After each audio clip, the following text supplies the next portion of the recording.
Ayan, si Guapito. At tinatawag ko kasi nga ay baka mamaya para alam ko kung siya ay okay lang doon at ako naman ay mga idol ay marunong din lumangoy. Kaya sigurado ko si Guapito kung ayos pa ba siya doon. Gawa ng mahirap din naman kasi minsan may mga parts dito sa dagat na may malalim, may mababaw.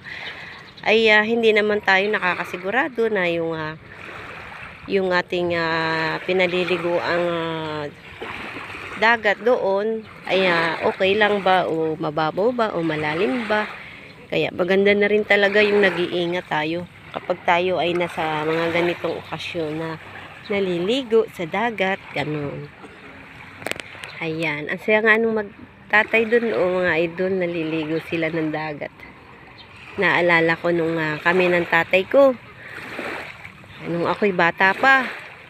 Ayan, lagi akong nakasunod pagka magpapalaot na sa dagat ang aking mahal na tatay ay ako ay palaging nakahabol at ang gusto ko nga ay ako ay liligo muna sa dagat bago pa man siya magpapalaot, bago pa siya lumaot. Ayan, kaya lagi akong nakasunod at ang gawa naman ng aming tatay ay ako ay kanya munang tuturuan lumangoy. At ang kauna-unahan ko mga idol natutunan langoy ay ang langoy aso.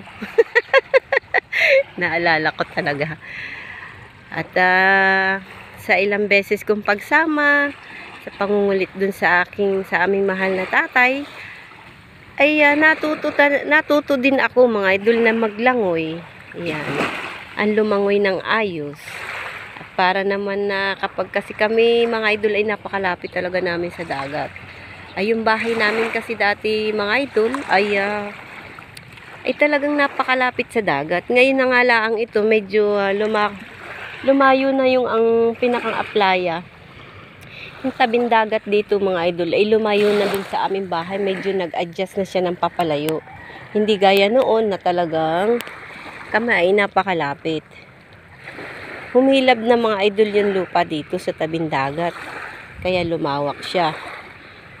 Ay noon ay talagang pinilit ng aming tatay na kami lahat ay matutong maglangoy. Kasi nga in case of emergency na kapag kami ay nagpilit talagang maligo na lalo na noon napakalalaking alon ay kami ay marunong na lumaban sa alon. Kaya na naming sayawan yung malalaking alon. Ayun, kaya yun, marunong na kaming maglangoy. Pwede na rin kaming maglaot kasi ganun daw yun mga idol, pagka marunong na lumangoy ay marunong na rin